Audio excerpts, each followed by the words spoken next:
സ്വർഗീയ പിതാവിന്റെ നാമം കർത്താവായ യേശു ക്രിസ്തുവിലൂടെ ഈ രാത്രിക്കാലം മഹത്വപ്പെടുമാറാകട്ടെ. பரலோக பிதாவினுடைய நாமம் நம்முடைய ஆண்டவராகிய இயேசு கிறிஸ்துவின் வாயிலாக நமக்குள்ளே அனைவருக்குள்ளே மகிமைப்படுவதாக. ആമേൻ. ഈ രാത്രിക്കാലവും പല സ്ഥലങ്ങളിലും രാജ്യങ്ങളിലുമായിരിക്കുന്ന കുഞ്ഞുങ്ങളുമായി ഒരുമിച്ചായിരിക്കാൻ തൊക്കൊന്നും സ്വർഗം അനുവദിച്ച സമയത്തിനായി ആദ്യം തന്നെ നന്ദി പറയും.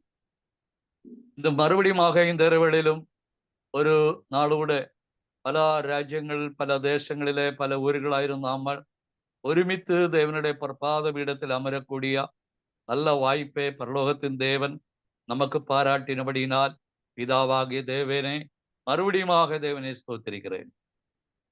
നമ്മൾ ചിലപ്പോൾ ഒരു ചെറിയ കൂട്ടമായിട്ടായിരിക്കും നമുക്ക് തോന്നുന്നത്. എന്നാൽ വീണ്ടും ജനിച്ച ഒരു ദൈവ പൈതൽ അങ്ങനെയല്ല ആയിരിക്കുന്നത്. நாம் இங்கே பார்க்கும் பொழுது ஒரு சிறு கூட்டமாக நாம் இருக்கிறோம் என்று நமக்கு அந்த நினைப்பு வரும்.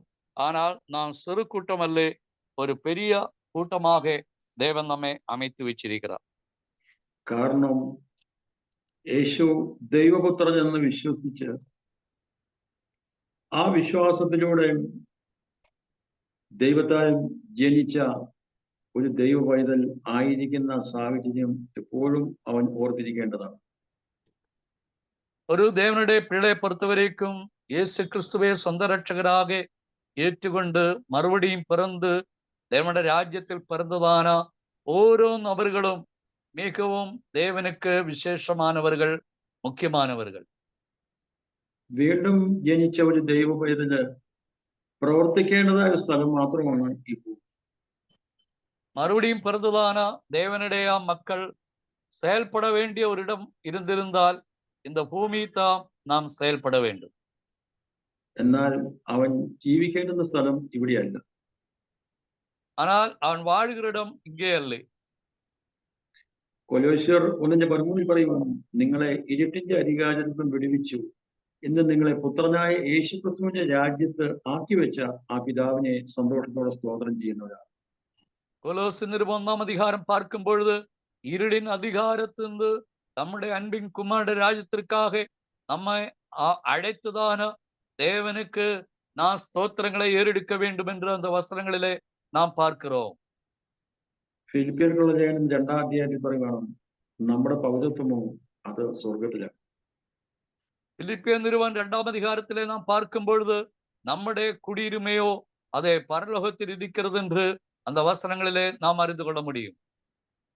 നാം ഈ ഭൂമിയിൽ ഇവിടെ നമ്മൾ ജഡപ്രകാരം ജനിച്ചത് കൊണ്ടാണ് നമുക്കിവിടെ പൗരത്വം.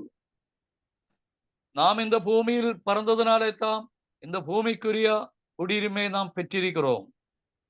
എന്നാൽ നാം വീണ്ടും ജനിച്ചത് ഇവിടെയല്ല. നാം എവിടെ ജനിച്ചോ അവിടെയാണ് നമുക്ക് പൗരത്വം ഉള്ളത്. നാം സ്വർഗത്തിൽ അവിടെ വീണ്ടും ജനിച്ചത് കൊണ്ടാണ് നമുക്ക് അവിടെ പൗരത്വം തന്നിരിക്കുന്നത്.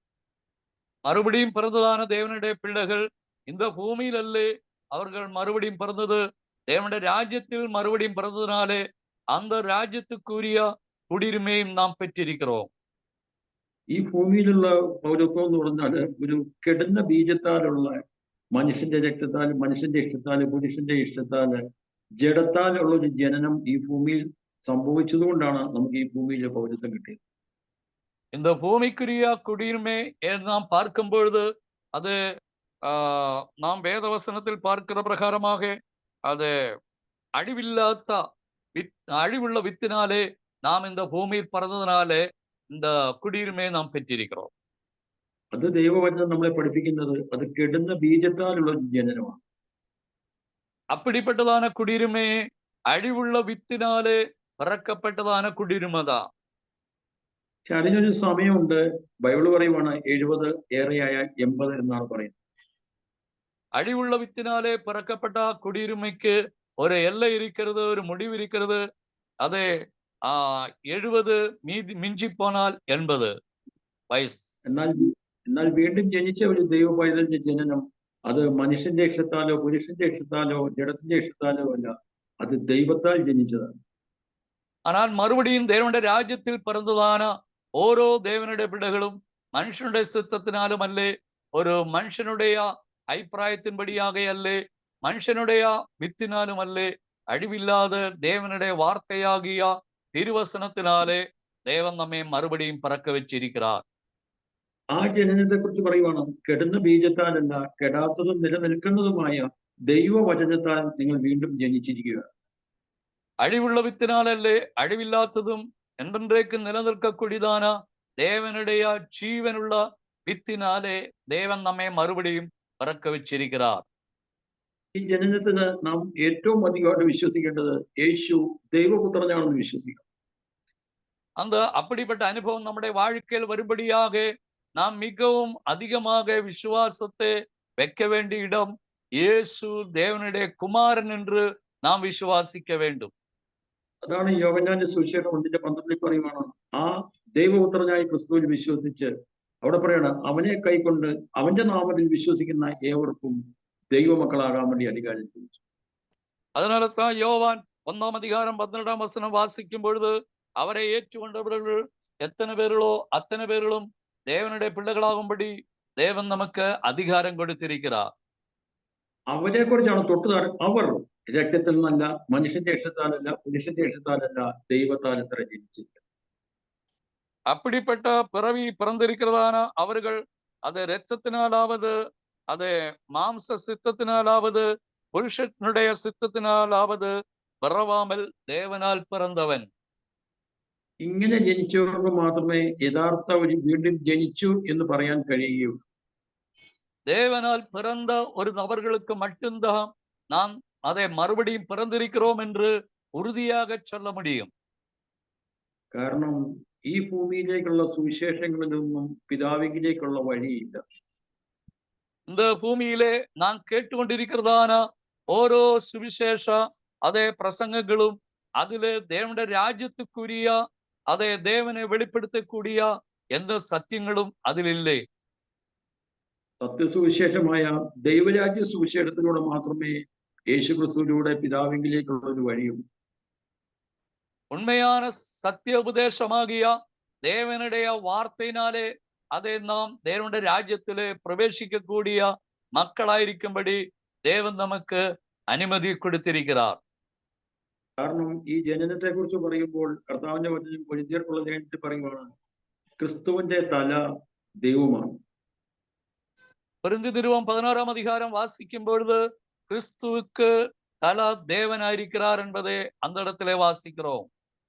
എന്നാൽ ലോക സുവിശേഷങ്ങളിലൊക്കെയും ഈ അറിവ്, ഈ ദൈവവചനത്തിലുള്ള അറിവ് മറച്ചിട്ടിരിക്കുകയാണ്.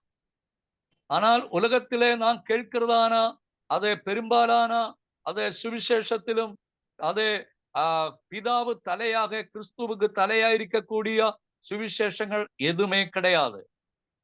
ക്രിസ്തുവിന്റെ തല പിതാവായ ദൈവമായിരിക്കുമ്പോൾ ക്രിസ്തുവിനെ കുറിച്ച് കൊലോസ്യർ 2:9 പറയുവാണ്, ദൈവത്തിന്റെ സകല സമ്പൂർണതയും ദേഹരൂപമായി വസിക്കുന്നത് ക്രിസ്തുവിലാണ്. கொலோசியர் 2:9 நாம் பார்க்கும் பொழுது தேவனுடைய அதே நேச்சரான அதே சரீரம் கிறிஸ்துவாக இந்த பூமியில் அதே செயல்படுகிறது என்று நாம் பார்க்கிறோம். ഒരു പുരുഷനും സ്ത്രീയും കൂടെ ഒരുമിച്ച് കഴിയുമ്പോൾ അവരിലൂടെ ഒരു സന്തതി ഉണ്ടാകുന്നതാണ് ജഡപ്രകാരമുള്ള സന്തതി. இந்த உலக பிரகாரமான வாழ்க்கை நமக்கு தெரியும். ஒரு புருஷனும் ஒரு ஸ்திரீயும் ஒன்றாக அவர்கள் இணையும் பொழுது அதே குழந்தைகள் பிறக்கிறது. എന്നാൽ ആത്മലോകത്ത് വീണ്ടും നമ്മൾ ജനിക്കണമെങ്കിൽ യേശുക്രിസ്തുവിലൂടെ പിതാവായ ദൈവത്താൽ ജനിച്ച ഒരു പൈതലാണ്, അത് ദൈവപുത്രൻ എന്ന് വിളിക്കപ്പെടും. ஆனால் ஆவிக்குரிய மண்டலத்திலே கிறிஸ்து மூலம் பிறக்கக்கூடியதான மக்கள்தான் ஆவிக்குரிய மக்களாയിരിக்கும்படி தேவன் விரும்புகிறது. അതിലൂടെ മാത്രമേ ദൈവിക ജീവൻ വ്യാപരിക്കുകയുള്ളൂ. அப்படிப்பட்ட புது அதே பிறவி நமக்குள்ள இருக்கும்போது மட்டும்தான் தேவனுடைய வல்லமை, தேவனுடைய செயல்கள் நமக்குள்ளே செயல்பட முடியும். അതുകൊണ്ടാണ് ഈ യോഹന്നാന്റെ സുവിശേഷം 17 പറയുന്നത്, ഏക സത്യദൈവമായ നിന്നെയും നീ അയച്ചിരിക്കുന്ന യേശുക്രിസ്തുവിനെയും അറിയുന്നത് തന്നെയാണ് നിത്യജീവൻ. அதனால தான் யோவான் 17:3 வாசிக்கும் பொழுது, ஒன்றான மெய் தேவனாகியும் மெய் நீர் அனுப்பினவராகிய இயேசு கிறிஸ்துவை அறிவது நித்திய ஜீவன் என்று அங்கே இயேசு சொல்லுகிறதை நாம் பார்க்கிறோம். ഹല്ലേലൂയ. ஹல்லேலூயா. എന്നാൽ നമുക്ക് ഈ ഒരു ഭാഗ്യം ലഭിച്ചിരിക്കുകയാണ്. அருமையான தேவனுடைய மக்களே, இப்படிப்பட்டான ஒரு உண்மையான சத்தியத்தை அறியக்கூடிய பாக்கியம் தேவன் நமக்கு தந்திருக்கிறார். ഭൂതലത്തെ മുഴുവൻ പിശാച് മറ്റൊരു സുവിശേഷം കൊണ്ട് മറച്ചു കളഞ്ഞപ്പോൾ ഈ അന്ത്യകാലത്ത് യഥാർത്ഥ സത്യ സുവിശേഷം അറിഞ്ഞ് അതിലൂടെ ദൈവപുത്രനായ യേശു ക്രിസ്തുവിലൂടെ ദൈവത്താൽ വീണ്ടും ജനിക്കാൻ ഭാഗ്യം ലഭിച്ചവരാണ്. அருமையான தேவனுடைய மக்களே, உலகம் முழுதுமாக தேவனுடைய சத்திய வசனத்துக்கு மாறான அதே தவறான உபதேசங்களை அதே அவங்க போதிக்கும் பொழுது தேவனுடைய சத்தியத்தை அறியும்படியாகும் கிறிஸ்து மூலம் தேவனுடைய ராஜ்யத்தில் மறுபடியும் பிறக்கத்தக்கதான அதே சத்திய சுவிசேஷத்தின் மூலமாக மறுபடியும் பிறக்கத்தக்கதான வாய்ப்பு தேவன் நமக்கு கொடுத்தபடினால் தேவனை ஸ்தோத்திரிக்கிறேன். അങ്ങനെ ജനിച്ച ഒരു ദൈവ പൈതലിന് മാത്രമേ ആ സ്വർഗീയ കൂട്ടായ്മയുടെ സന്തോഷം അനുഭവിക്കാൻ കഴിയുകയുള്ളൂ. அப்படி மறுபடியும் பிறந்ததான ஆவிக்குரிய மண்டலத்தில் பிறந்ததான ஒரு நபருக்கு மட்டும்தான் ஆவிக்குரிய ஐக்கியத்திலே அதே அதனுடைய மகிழ்ச்சியிலும் சந்தோஷத்திலும் எப்பவுமே அவங்களுக்குள்ள இருக்க முடியும். അവരെപ്പോഴും ഭൂമിയിലെ ഒരു ചെറിയൊരു കൂട്ടത്തെ അല്ല അവർ കാണുന്നത്. அவர் இந்த பூமியில் பார்க்கிறதான ஒரு சிறு கூட்டமாக அவங்க பார்க்க மாட்டாங்க. അവരെപ്പോഴും അവർ ആയിരിക്കുന്ന സാഹചര്യത്തെയാണ് അവരെപ്പോഴും കണ്ടുകൊണ്ടിരിക്കുന്നത്. அவரே தேவன் எந்த இடத்துல ஏற்படுத்தி வச்சிருக்கிறோமோ அந்த நிலைமை தான் அவர் பார்த்து கொண்டிருப்பார்கள். അങ്ങനെ ആ കൂട്ടായ്മയുടെ സന്തോഷം ഈ ഭൂമിയിൽ ശരീരത്തിരിക്കുമ്പോൾ തന്നെ അനുഭവിക്കുന്ന കുറെ ആൾക്കാരെ കുറിച്ചാണ് യോഹന്നാന്റെ പുസ്തകം ആരംഭത്തിൽ എഴുതിയിരിക്കുന്നത്. அப்படிப்பட்டதான அதே தேவனோடு ஐக்கியப்படுகிறதான தேவனுடைய பிள்ளைகளை பற்றி தான் 1 யோவான் 3ஆம் அதிகாரத்திலே முதல் வசனத்திலே நாம் பார்க்கக்கூடிய வசனங்கள். അവിടെ പറയുവാണ്, ഞങ്ങളുടെ കൂട്ടായ്മയോ അത് പിതാവായ ദൈവത്തോടും കർത്താവായ യേശു ക്രിസ്തുവിനോടും കൂടിയാണ്. எங்கள் ஐக்கியமோ பிதாவோடும் அவருடைய குமாரனாகிய இயேசு கிறிஸ்துவோடும் எங்களுக்கு ஐக்கியம் உண்டு என்று 1 யோவான் 1ஆம் அதிகாரம் 3ஆம் வசனத்திலே நாம் பார்க்கிறோம். തൊട്ടുമേളിൽ പറയുവാണ്, നിങ്ങൾക്കും ഞങ്ങളോട് കൂട്ടായ്മ ഉണ്ടാകാൻ വേണ്ടിയാണ് ഇത് എഴുതിയിരിക്കുന്നത്. அதுக்கு மேலேയുള്ള அதை லைன் பார்க்கும் பொழுது உங்களுக்கு எங்களோடு ஐக்கியம் உண்டாகும்படி அதே தேவனிடத்தில் கண்டதையும் கேட்டதையும் அதை நாங்கள் உங்களுக்கு அறிவிக்கிறேன் என்று சொல்லுகிறோம்.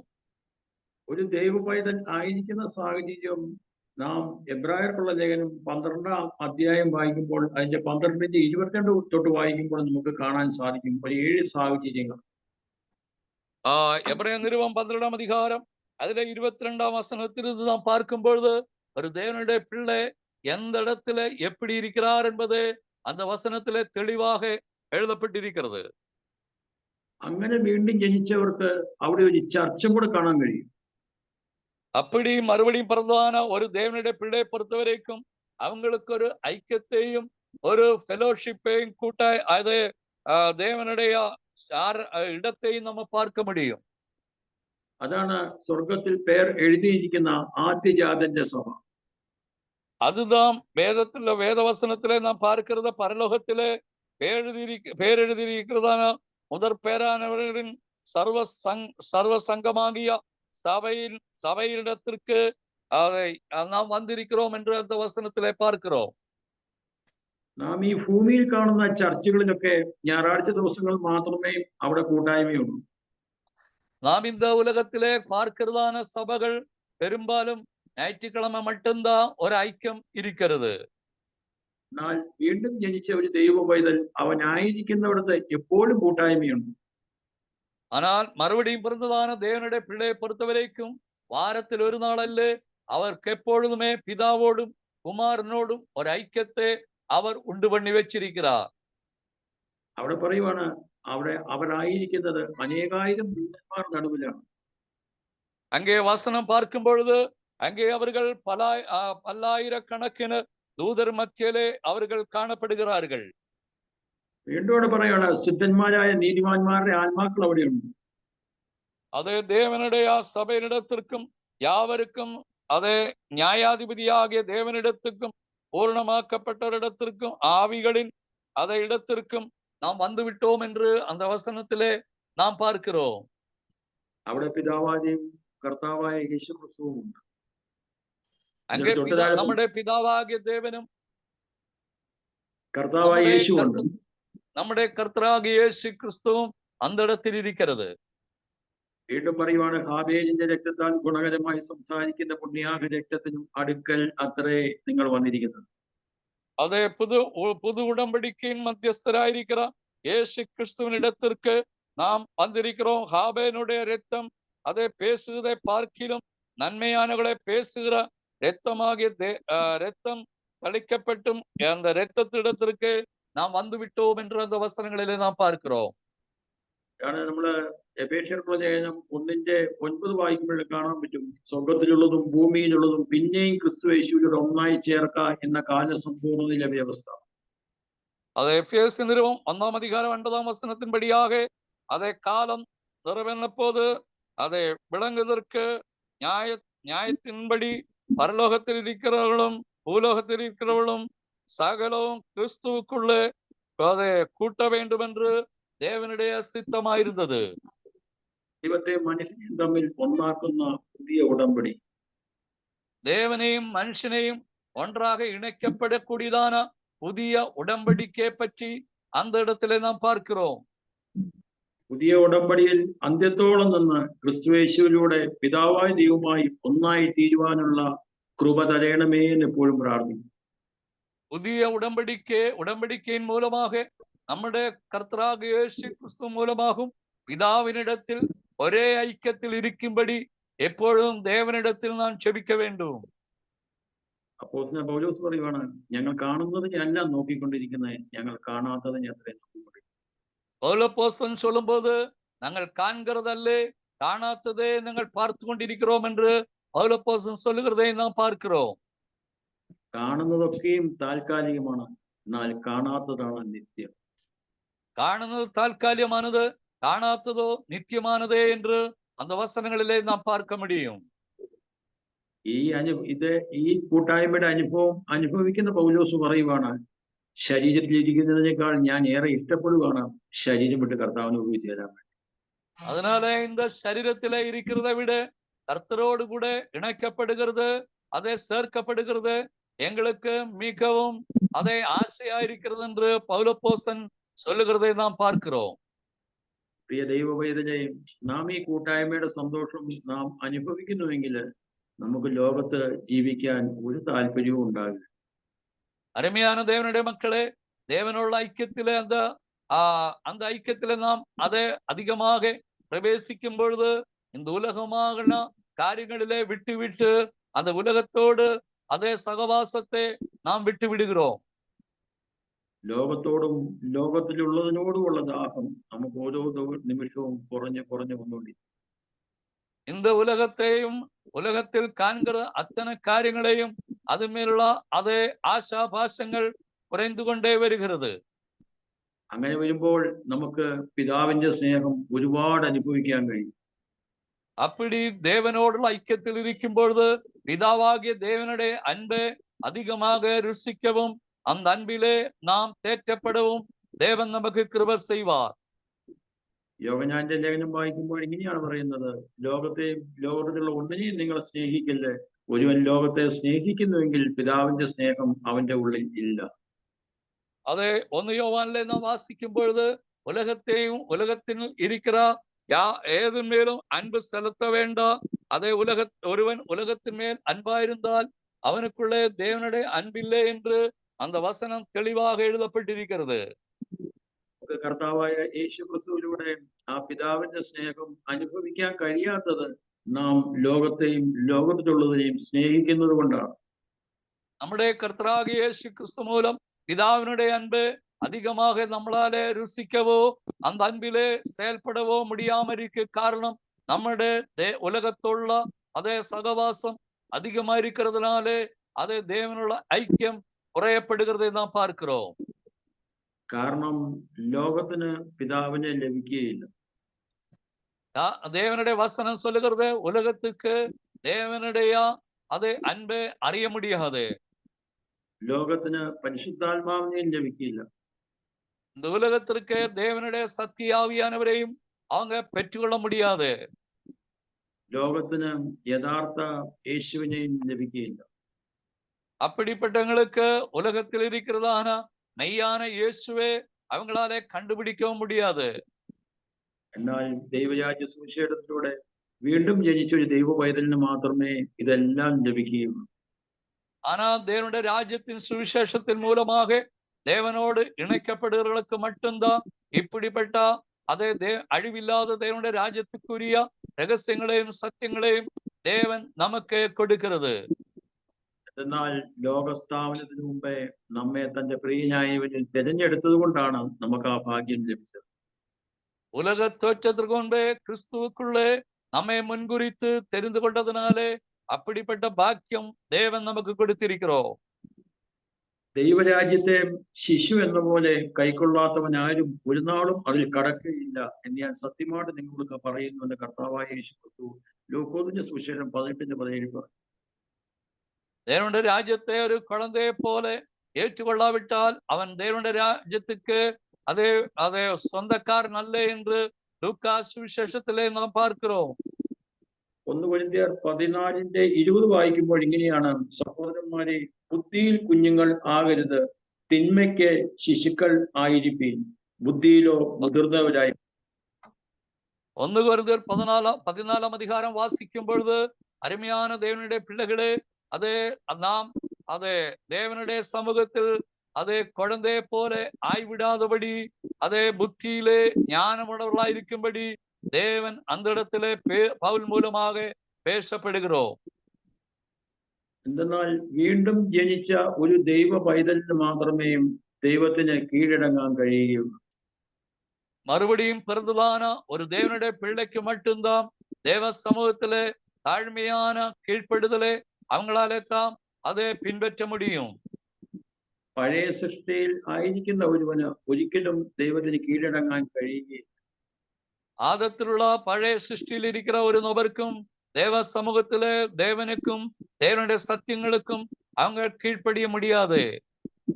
അതുകൊണ്ടാണ് കർത്താവിന്റെ വചനം എഫേസ്യർ 4 പറയുന്നത്, മുമ്പിലത്തെ നടപ്പ് സംബന്ധിച്ച് ചതിമോഹങ്ങളാൽ വഷളായി പോകുന്ന ആ പഴയ മനുഷ്യനെ ഉപേക്ഷിച്ച് നിങ്ങളുടെ ഉള്ളിലെ ആത്മാവ് സംബന്ധമായി പുതുക്കം പ്രാപിച്ച് സത്യത്തിന്റെ ഫലമായി നീതിയിലെ വിശുദ്ധിയില് ദൈവാനുരൂപനായി സൃഷ്ടിക്കപ്പെട്ട പുതിയ മനുഷ്യനെ ധരിക്കാൻ പറയും. அதனால தான் எபேசியர் 4 அதிகாரத்தில் நாம் வாசிக்கும்போது அதே தேவனுடைய வசனம் இவ்விதமாக சொல்லுகிறோம். முந்தின நடத்தக்குரிய மோசம் போகும் இச்சையினாலே கெட்டு போகிற பழைய மனுஷனை நீங்கள் களைந்து போட்டு உங்கள் உள்ளத்திலே புதிதாய் ஆவியுள்ளவர்களாகி மெய்யான நீதியிலும் பரிசுத்தத்திலும்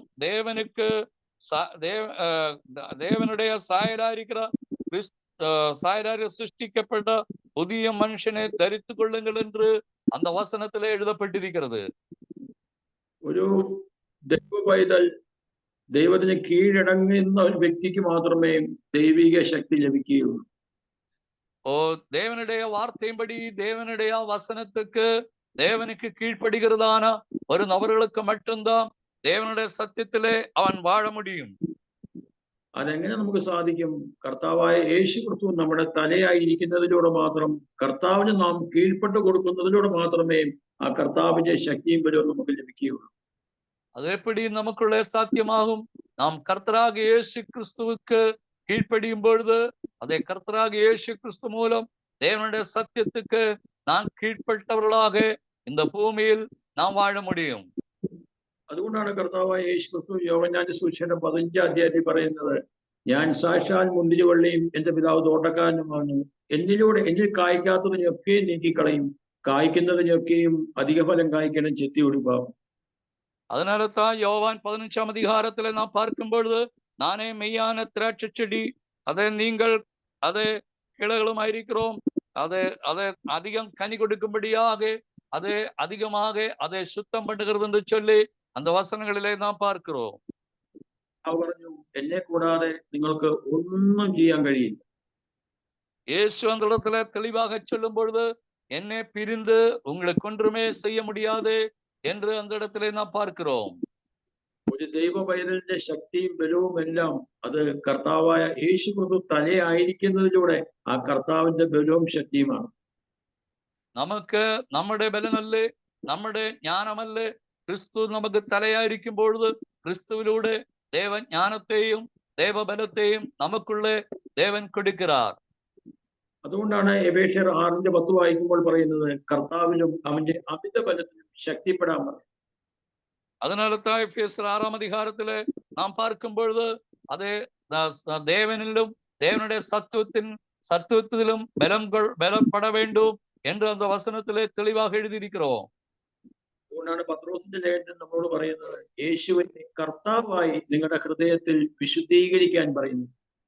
அதனாலதான் பேதுருவின் புஸ்தகம் வாசிக்கும் பொழுது அதை நம்முடைய கர்த்தராகிய இயேசு கிறிஸ்துவே கர்த்தராக நம்முடைய இருதயத்துக்குள்ளே நாம் அதை പ്രതിഷ്ഠിക്ക വേണ്ടു. യേശുവിനെ കർത്താവായി വിശുദ്ധീകരിക്കുന്നതിലൂടെ മാത്രമേ യേശു ക്രിസ്തുവിന്റെ കർത്തൃത്വം നമ്മുടെ മേൽ വരികയുള്ളൂ.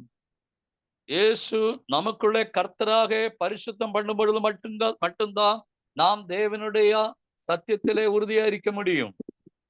യേശുവിന്റെ കർത്തൃത്വം നമ്മളിൽ വരുന്നതിലൂടെ മാത്രമേ കർത്താവിന്റെ അമിത ബലത്തിൽ നമുക്ക് ശക്തിപ്പെടാൻ കഴിയുകയുള്ളൂ. യേശുവിനുடைய அதே தலைமத்துவம் நமக்குள்ளே வரும்பொழுது மட்டும்தான் தேவனுடைய சத்தியத்திலே அதிகமாக பலனடையவும் அதை வளர்ச்சி அடையவும் செய்ய முடியும். അതിലൂടെ മാത്രമേ പിശാചിനോടും അവന്റെ രാജ്യത്തോടും എതിർത്ത് നിൽക്കാൻ നമുക്ക് കഴിയുകയുള്ളൂ. அது தேவபலத்தினாலே மட்டும்தான் பிசாசுக்கும் அவனுடைய தந்திரங்களுக்கும் எதிர்த்து நிற்கக்கூடியதான தேவ வல்லமை நமக்குள்ளே அதை வருகிறது. ബലവും ശക്തിയും ഇല്ലാതെ നാം സാത്താനോട് എതിർക്കാൻ പോയി കഴിഞ്ഞാൽ നാം അവിടെ പരാജയപ്പെട്ടു പോവുകയുള്ളൂ. നമുക്കുള്ളേ ബലം ഇല്ലാമലും தேவ கிருபை இல்லாமலும் சாத்தானுக்கு எதிர்கொண்டு போமா எதிர்த்து நிற்க வேண்டுமானால் നമ്മളാലെ முடியாതൊരു വിഷയമായി മാറിവിടും. ഇതാണ് യാക്കോബിന്റെ ലേഖനം വായിക്കുമ്പോൾ പറയുന്നത്, പിശാചിനോട് എതിർപ്പീൻ എന്നാൽ അവൻ നിങ്ങളെ വിട്ട് ഓടിപ്പോകും, ദൈവത്തോട് അടുത്തു വരുവീൻ എന്നാൽ ദൈവം നിങ്ങളോട് അടുത്തു വരും. அதனால்தான் யாக்கோபின் நிறுவத்தில் இவ்விதமாக சொல்லுகிறோம், அதே சாத்தானுக்கு எதிர்த்து நில்லுங்கள், தேவனிடத்திலே அதை நெருங்கி செல்லுங்கள், அவர் உங்களோடும் நெருங்கி வருவார் என்று. നാം ദൈവത്തിന് കീഴടങ്ങുന്നതിലൂടെ മാത്രമേ കഴിയുകയുള്ളൂ. நாம் தேவனுடைய சமூகத்திலே தேவனுக்கு கீழ்ப்படியும்போது மட்டும்தான் இப்படிப்பட்ட கிருபைகள் நமக்குள்ளே தேவன் கொடுக்கிறது. എന്നാൽ ഒരു യഥാർത്ഥ ദൈവ പൈതലിന് മാത്രമേ ദൈവത്തിന് കീഴടങ്ങാൻ കഴിയുകയുള്ളൂ. ஒரு உண்மையான தேவனுடைய பிள்ளைக்கு மட்டும்தான் தேவனுக்கும் தேவனுடைய வார்த்தைக்கும் அவங்களாலே மட்டும்தான் கீழ்ப்படிய முடியும். ആത്മീയ ശക്തിയുടെ രഹസ്യം ദൈവത്തോടുള്ള അനുസരണമാണ്. നമ്മുടെ ആവിക്കുரிய മണ്ഡലത്തിലെ ദേവ വല്ലമയുടെ രഹസ്യമാണത് നാം ദേവനുള്ള ഐക്യത്തിനാലെ ഉണ്ടാകக்கூடிய விஷயம்தான். ആത്മീയ ശക്തി ഇല്ലായ്മയുടെ രഹസ്യം ദൈവത്തോടുള്ള അനുസരണക്കേടാണ്.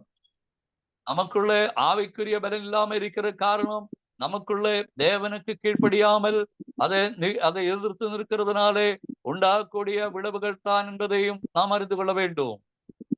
ആത്മീയ ശക്തി ഇല്ലാത്ത ഒരുവനെ ദൈവത്തിന് ഒരിക്കലും ഉപയോഗിക്കാൻ കഴിയുന്നത്. ஆவிக்குரிய பலன் இல்லாம இருந்திருந்தால் அந்த நபர்களை கொண்டு தேவனாலே ஒன்றும் செய்ய முடியாது. ദൈവം ഉപയോഗിക്കാതിരിക്കാൻ സർപ്പം ചതിവിലൂടെ അനുസരണക്കേടിൽ കൊണ്ടുവന്ന് മനുഷ്യനെ വെറും ജഡികനാക്കി മാറ്റി. தேவனுடைய சமூகத்திலே தேவன் அதை தேவ சித்தம் வெளிப்படாமல் இருக்கிறதற்காக பிசாசானவன் மனுஷனுக்குள்ளே சாத்தானுடைய சிந்தனைகளையும் திட்டங்களையும் கொடுத்து அவனை தேவனுக்கு அதை எதிராக நிற்கிறார்கள். യേശുക്രിസ്തുവിനെ കുറിച്ച് പറയുവാണ്, ക്രൂശിലെ മരണത്തോളം അവൻ അനുസരണമുള്ളവനായിരുന്നു പിതാവിന്.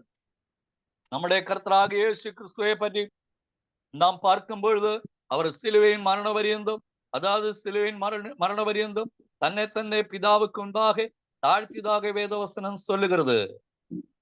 എബ്രായർക്കുള്ള ലേഖനം 5:7 വായിക്കുമ്പോൾ ഇങ്ങനെയാണ്, യേശുക്രിസ്തു തന്റെ ഐഹിക ജീവിതകാലത്ത് തന്നെ മരണത്തിന് രക്ഷിപ്പാൻ കഴിവുള്ളവനോട് ഉറച്ച നിലവിളിയോടും കണ്ണുനീരോടും കൂടി അപേക്ഷയും അഭയാചന കഴിക്കുകയും ചെയ്തു. എന്നിട്ട് തൊട്ടു താഴെ പറയുക, പുത്രനെങ്കിലും താൻ അനുഭവിച്ച കഷ്ടങ്ങളാൽ അനുസരണം പഠിച്ച് തികഞ്ഞവൻ. അതേ എബ്രായ നിരുപം 5-ാം അധികാരത്തിൽ നിന്ന് വാസിക്കുമ്പോൾ അവർ കുമാരനായിരുന്നു പെട്ട പാടുകളിനാലെ ദേവ സമൂഹത്തിലെ കീഴ്പ്പെടുതലെ കറ്റുകൊണ്ടതിനാലെ ദേവൻ അവരെ എല്ലാ നാമത്തുക്കും മേലാக ഉയർത്തിയതാകും വേദവസനത്തിലെ നാം பார்க்கிறோம். சிலுவையின் மரண பரியந்தம் அதே பிதாவுக்கு அவர் கீழ்ப்படுதலுள்ளவர்களாக காணப்பட்டது. തൊട്ടുതാഴെ പറയുവാണ്, തന്നെ അനുസരിക്കുന്ന ഏവർക്കും നിത്യരക്ഷയുടെ കാരണപൂർണ്ണനായി തീരും. இயேசு கிறிஸ்துவுக்கு கீழ்ப்படுகிற யாவருக்கும் அதை நித்திய ரட்சிப்பினுடைய காரணராக இயேசுவை நாம் இந்த இடத்திலே பார்க்கிறோம். ഹല്ലേലൂയ. ஹல்லேலூயா. നാം കർത്താവായ യേശു ക്രിസ്തുവിന് കീഴ്പ്പെടുന്നതിലൂടെ മാത്രമേ നമുക്ക് ആ സ്വർഗീയ കൂട്ടായ്മയുടെ സന്തോഷം അനുഭവിക്കാൻ കഴിയൂ. நம்முடைய கர்த்தராகிய இயேசு கிறிஸ்துவுக்கு நாம் கீழ்ப்படியும்போது மட்டும்தான் தேவனுடைய ராஜ்யத்துக்குரிய அந்த சந்தோஷத்தையும் ஐக்கியத்தையும் நமக்குள்ளே அனுபவிக்க முடியும். അതുകൊണ്ടാണ് അപ്പോസ്തലനായ പൗലോസ് പറയുവാൻ, ഞാൻ ദിനംതോറും മരിക്കുകയാണ്. அதனால தான் பவுல் அப்போஸ்தலன் சொல்லும் பொழுது, அனுதினமும் நான் என்னுடைய சுயத்தை சாகடிக்கிறேன் என்று அவருடைய കാര്യങ്ങളെ சொல்லுகிறார்.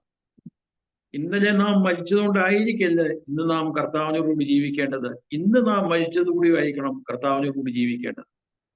நேற்றே இருந்ததுனாலே நாம் அதே கர்த்தரோடு கூட வசிக்கிறோம் என்று சொல்லுகிறதை விட, இன்னைக்கு நாம் இருக்கும் பொழுது, பாவத்துக்கு மரிக்கும் பொழுது நாம் கர்த்தரோடு கூட உயர்ப்பிக்கிறவர்களாக காணப்படுகிறோம்.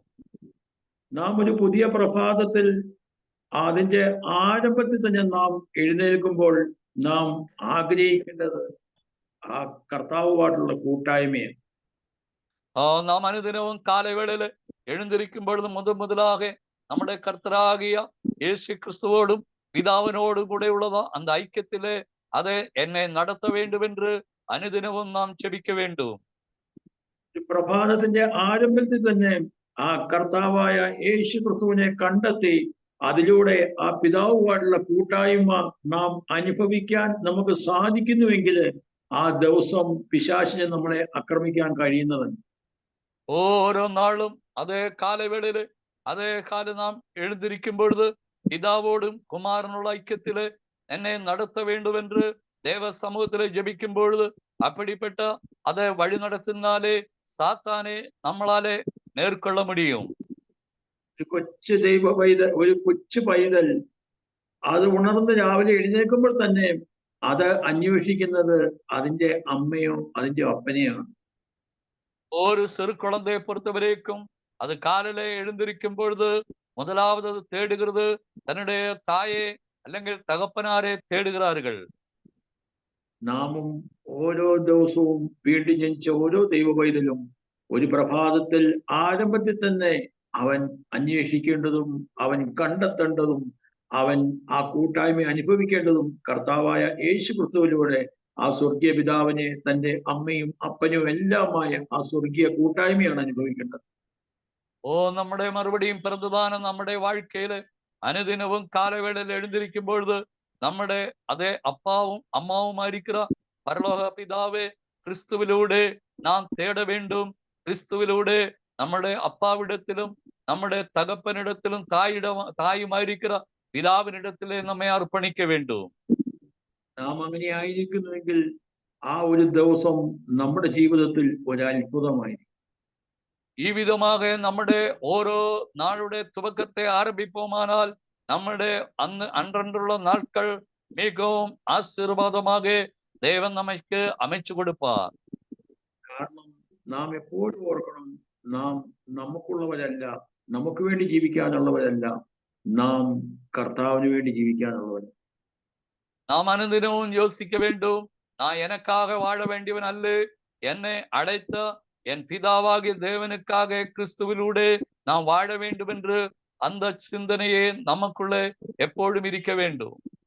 അതുകൊണ്ടാണ് കൊരിന്ത്യർക്കുള്ള ലേഖനത്തിൽ പറയുന്നത്, ദൈവത്തിന്റെ ദാനമായി നിങ്ങളിൽ ഇരിക്കുന്ന പരിശുദ്ധാത്മാവിന്റെ മന്ദിരമാകുന്നു നിങ്ങളുടെ ശരീരങ്ങളെന്നും നിങ്ങളെ വിലയ്ക്ക് വാങ്ങിയിരിക്കാൻ ഇനി നിങ്ങൾ താന്താങ്ങൾക്കുള്ളവരെല്ലാം കർത്താവിനുള്ളത്. നമ്മുടെ ശരീരങ്ങൾ നമുക്കുரியതല്ലേ, അത് നമ്മെ ക്രയத்துக்கு അത് വാങ്ങിയിരിக்கிறபடியினால அதை கர்த்தராகிய இயேசு கிறிஸ்து மூலமாக നമ്മുടെ പിതാവാകിയ ദേവനുடைய ആലയமாக നമ്മുടെ ശരീരത്തെ നാം ദേവനുക്ക് ഒപ്പുകൊടുക്ക വേണ്ടും. ജനിച്ച ഓരോ ദൈവവും എപ്പോഴും ഓർക്കേണ്ട കാര്യമാണ്, നാം ജീവിക്കേണ്ടത് നമുക്ക് വേണ്ടിയല്ല ജീവിക്കേണ്ടത്, നമുക്ക് വേണ്ടി ജീവൻ വെച്ച് തന്ന നമ്മളെ വിലയ്ക്ക് വാങ്ങിയ ആ കർത്താവായ യേശു ക്രിസ്തുവിന് വേണ്ടിയാണ് നാം ജീവിക്കേണ്ടത്. மறுபடியும் பிறந்ததான தேவனுடைய மக்களாയിരിക്കും நாம் അനുദിനവും சிந்திக்க வேண்டியது, நான் எனக்காக வாழாமல் எனக்காக ரத்தம் சிந்தி எனக்காக ஜீவனை கொடுத்த அந்த கிறிஸ்துவுக்காக நாம் வாழ வேண்டும் என்ற அந்த சிந்தனையை எப்பொழுதும் நமக்குள்ளே நாம் கடைபிடிக்க வேண்டும். ഈ ജീവിതം കർത്താവായ യേശു ക്രിസ്തുവിലേക്ക് ആകുന്നതിലൂടെ മാത്രമേ നമുക്ക് ആ സ്വർഗീയ പിതാവുമായി കൂട്ടായ്മ അനുഭവിക്കാൻ കഴിയുകയുള്ളൂ. நம்முடைய ஒரே ஒரு வாழ்க்கை தான். அந்த வாழ்க்கை நாம் கர்த்தருக்காகவும் நம்முடைய பிதாவாகிய தேவனுக்காக ஒப்பு கொடுத்து இப்படி வாழும் பொழுது மட்டும்தான் அந்த ஐக்கியம் நமக்குள்ளே பலமாக அதை அனுபவிக்க முடியும். കാരണം നമ്മുടെ തല ക്രിസ്തുവാണ്, ക്രിസ്തുവിന്റെ തലയാണ് ദൈവം. காரணம் தேவனுடைய மக்களே, நம்முடைய தலா கிறிஸ்துவா இருக்கிறது, கிறிஸ்துவுக்கு தலா பிதாவாகிய தேவன் என்பதையும் வேதவசனத்தின்படி நன்றாக அறிந்து கொள்ள வேண்டும். യേശുവിനെ കർത്താവായി നമ്മുടെ ഹൃദയത്തിൽ വിശുദ്ധീകരിക്കുന്നതിലൂടെ മാത്രമേ നമ്മുടെ ആത്മാവിൽ പിതാവിന് വന്ന് വസിക്കാൻ കഴിയുകയുള്ളൂ. நம்முடைய கர்த்தராகிய இயேசு கிறிஸ்துவே கர்த்தர் என்று நம்முடைய இருதயத்துக்குள்ளே பரிசுத்தம் பண்ணும் பொழுது மட்டும்தான் நம்முடைய பிதாவாகிய தேவன் நமக்குள்ளே வந்து குடியிருக்க முடியும். അതുകൊണ്ടാണ് കർത്താവായ യേശു പറഞ്ഞത്, ഞാൻ വാതിലാകുന്നു, എന്നിലൂടെ അല്ലാതെ ആർക്കും പിതാവിന്റെ അടുക്കൽ ചെല്ലാൻ കഴിയുകയില്ല. அதனால இயேசு கிறிஸ்து விதமாக சொல்லும் பொழுது, நான் வாசலாயிருக்கிறேன், என்னிலூടെ மட்டும்தான் நீங்கள் பிதாவினிடத்திலே சேர முடியும் என்பது, அதை என்னிலூടെ அல்லாமல் யாரும் பிதாவினிடத்தில் சேர முடியாது என்பதையும் இயேசு திட்டம் தெளிவாக பேசியிருக்கிறோம். കർത്താവ് പ്രാർത്ഥിക്കുന്ന കാര്യം പറഞ്ഞപ്പോഴും പറഞ്ഞു, നിങ്ങൾ പ്രാർത്ഥിക്കുമ്പോൾ അറയിൽ കടന്ന് രഹസ്യത്തിൽ കാണുന്ന നിങ്ങളുടെ പിതാവിനോട് പ്രാർത്ഥിക്കണം. கர்த்தராக இயேசு கிறிஸ்து ஜெபம், அதை ஜெபிக்க வேண்டிய விதங்களையும் கற்றுக் கொடுக்கும் பொழுது, அதை நீங்கள் அறையில் அதை கடந்து வாசலை அதை பூட்டி அதை ரகசியத்தில் பார்க்கிறதான தேவனிடத்திலே நீங்கள் ஜெபிக்க வேண்டும் என்பதையும் அதை இயேசு ஜெபத்தினுடைய மாதிரியை காண்பிக்கிறார். അങ്ങനെ നാം രഹസ്യത്തിൽ കാണുന്ന പിതാവിനോട് പ്രാർത്ഥിക്കണമെങ്കിലും നമ്മുടെ കർത്താവായ യേശു ക്രിസ്തു നമ്മുടെ തലയായിരിക്കുന്നതിലൂടെ കർത്താവായ യേശു ക്രിസ്തുവിലൂടെ മാത്രമേ നമുക്ക് പിതാവുമായി പ്രാർത്ഥിക്കാൻ കഴിയുകയുള്ളൂ. நாம் அப்படியாக தேவ சமூகத்திலே ஜெபிக்க வேண்டுமானால் நம்முடைய கர்த்தராகிய இயேசு கிறிஸ்து நாம் தலையாக ஏற்றுக்கொள்ள வேண்டும். இப்படி தலையான கிறிஸ்துவிலூടെ மட்டும்தான் இப்படிப்பட்ட ஜெபங்கள் நம்முடைய வாழ்க்கையில் நடக்க முடியும். അതുകൊണ്ടാണ് കർത്താവായ യേശു ക്രിസ്തു പറഞ്ഞു, പിതാവിനോട് പ്രാർത്ഥിച്ചപ്പോൾ ഇങ്ങനെ പറഞ്ഞത്, പിതാവേ, നീ എന്നിലും ഞാൻ നിന്നിലും ആയിരിക്കുന്നത് പോലെ അവരും നമ്മിൽ ഒന്നാകണം. இயேசுனுடைய ஜெபத்தை நாம் பார்க்கும் பொழுது, இயேசு பிதாவினிடத்தில் ஜெபிக்கிற ஜெபம், பிதாவே, நீர் என்னிலும் நான் உம்மிலும் இருக்கிறது போல அவர்களும் நம்மை போல நம்மில் ஒன்றாயிருக்கும்படி நாங்கள் விரும்புகிறேன் என்று இயேசுனுடைய ஜெபத்தை நாம் பார்க்கிறோம். വീണ്ടും ജനിച്ച ഓരോ ദൈവവൈതലും അത് ദൈവത്തിന്റെ ഭവനക്കാരാണ്. மறுபடியும் பிறந்ததான ഓരോ தேவனுடைய பிள்ளைகளும் தேவனுடைய வீட்டாராயிருக்கிறோம். ഹല്ലേലൂയ. ഹല്ലേലൂയ. നാം എപ്പോഴും ആ കൂട്ടായ്മയുടെ സന്തോഷം ആണ് നമ്മൾ അനുഭവിക്കേണ്ടത്. தேவனுடைய வீட்டார் என்ற அந்த சந்தோஷத்திலே தேவனை பின்பற்ற வேண்டும். എബ്രായർക്കുള്ള ലേഖനം 2-ാം അധ്യായത്തിൽ 2:13 വായിക്കുമ്പോൾ ഇതിങ്ങനെയാണ്, ഇതാ ഞാനും ദൈവം എനിക്ക് തന്ന മക്കൾ.